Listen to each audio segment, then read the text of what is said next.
You already own the house. That's where this ends. You don't have a mortgage. There's no lender with a lien on the title. No monthly payment, eating 30% of your income for the next 30 years. The property is held inside a trust your grandfather set up before you were born, and the income it generates is paying the taxes and maintenance on 2 other properties your family owns outright. You are not servicing debt. You are collecting it. That is not your situation right now. But it was the deliberate design of families who thought about property the way most people think about employment.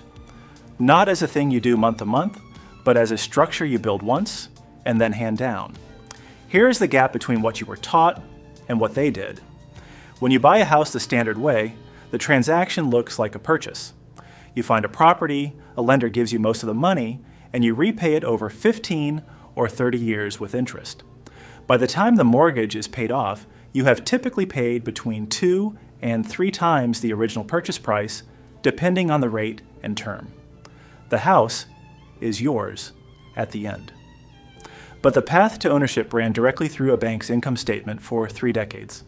A family that has held significant real estate across 4 generations does not experience this transaction the same way. Not because property is cheaper for them, or because they have access to lower interest rates, though sometimes they do.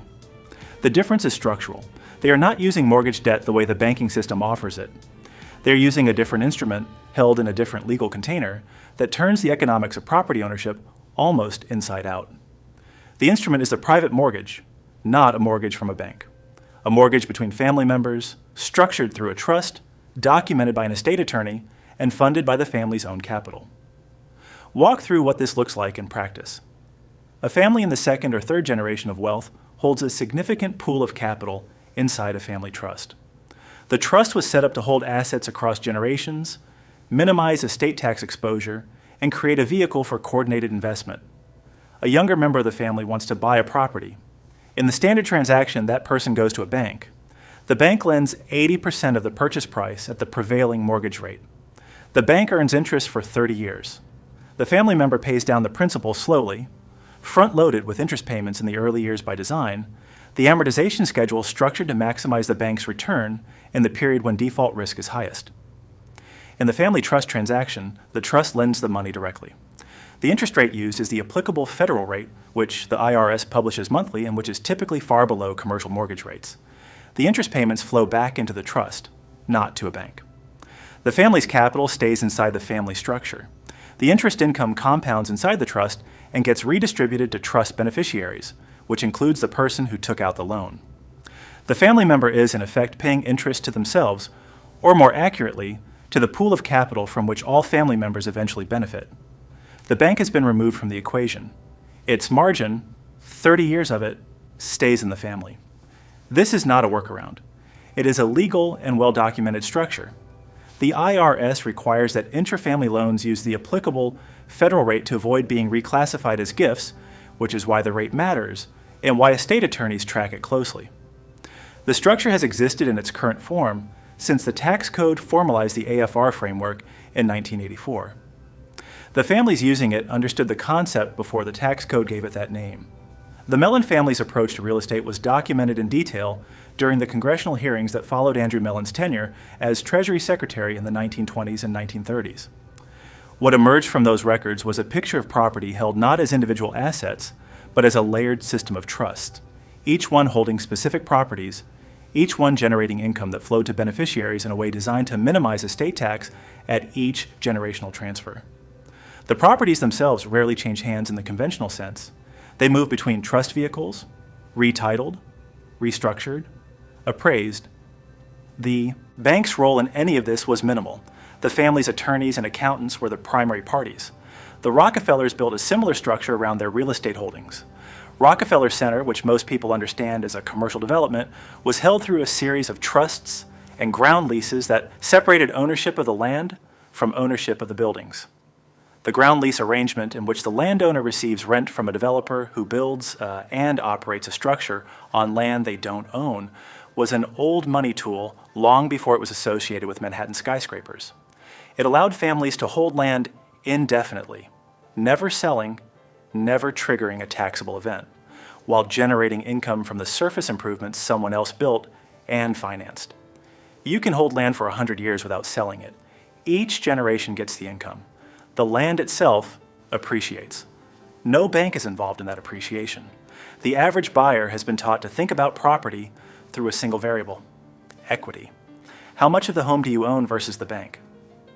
The entire psychological framework of home ownership in the United States is built around the idea of equity accumulation, that each month's payment brings you slightly closer to full ownership, that the house is both a home and a savings vehicle, that the goal is to pay it off. This framework was not designed by people who wanted you to build multi-generational wealth. It was designed to make 30 years of interest payments feel like progress. Equity is not the same as wealth. A house worth $600,000 with $400,000 in equity is not the same position as a house worth $600,000 held inside a trust with no mortgage. In the first case, you have an asset with a lien against it, and if you die, the estate may need to sell or refinance to handle the transfer. In the second case, the trust continues to hold the property, the income continues to flow, and your heirs do not face the same liquidity problem. The trust structure costs money to set up. It requires an attorney, annual administration, careful tax filing. For someone buying their first home, the overhead is disproportionate to the asset size. This is why old money families built these structures at the level of the family's aggregate wealth, not around individual properties. The trust was already there. The new property purchase just went into it. There's a second mechanism that separates old money property strategy from standard home ownership, and it involves debt in a way that sounds contradictory until you see the logic. Wealthy families borrow against real estate they already own in order to buy more, not to consume, not to spend, to acquire. The loan is not a cost to them, it is a tool.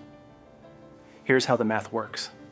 A family owns a commercial building worth $2 million, unencumbered. They take a loan against it for $1 million at a low interest rate. The interest on that loan is tax deductible as a business expense. They use the $1 million to buy another property that generates rental income. The rental income services the loan. The original property is still appreciating. The new property is also appreciating. At the end of 10 years, they own more assets than they started with, using leverage that costs them nothing after the tax deduction. This is not a secret. Every major real estate investor with a financial advisor knows this. But most individual homeowners are not thinking about their primary residence as the collateral for a tax-deductible investment loan. They are thinking about paying it off, reducing debt, achieving the psychological comfort of ownership. Old money does not feel that comfort. Or rather, it has already achieved it at the level of the trust, which holds assets that were paid off 2 generations ago. The leverage they use now is not on their home. It is on assets that were someone else's home, purchased at a moment when the family had enough capital to do the math clearly. The practical distance between these two approaches is not just money, it is time. The first generation that understood this did not benefit from it the way the third generation did. The Vanderbilt fortune, built in the mid-1800s through railroads and later organized into a real estate and investment structure, was already running these mechanics when Cornelius Vanderbilt died in 1877. The beneficiaries of that structure in the 1920s and 1930s did not build it. They inherited the container. The relevant question is not how to replicate what a Vanderbilt or Mellon did at scale. The relevant question is where the structure begins. Every multi-generational wealth system was started by someone who did not have one yet. They started it because they understood something specific, that the instruments the financial system offers to the general public are not the same instruments the financial system's architects use for their own capital. A bank does not hold its own excess capital in a savings account. A life insurer does not keep its reserves in a checking account. A family office does not buy property the way a retail buyer does. They use different instruments, different legal containers, different incentive structures, not because the instruments are hidden, because no one in the distribution chain makes money explaining them to people who are still in the early stages of accumulating. The entry point, for someone not starting inside a trust, is not to replicate a structure that took 3 generations to build. It is to stop organizing financial decisions around the tools that were designed to serve the institution, not the customer. The 30-year fixed mortgage is the most successful financial product in American history for banks. Its success for individual buyers is more complicated. The amortization schedule, the front-loading of interest, the long-time horizon, the psychological trap of thinking of equity as wealth. These are not bugs. They are the design features of an instrument built to maximize institutional return over a long holding period. The families that stopped using it did so because they had access to a different structure. Building that structure starts with knowing what the structure is and why it was kept out of the standard financial planning conversation for most of the 20th century. Not because it was illegal, because it was profitable for someone else that you didn't know about it. Find an estate attorney, not a financial advisor working on commission. An attorney whose fee is the same regardless of what you decide. Ask about irrevocable trusts and the applicable federal rate. Ask what it would take to move your next property purchase inside a structure rather than outside one. The families that hold real estate today without debt across 3 and 4 generations were not smarter than you. They had that conversation earlier.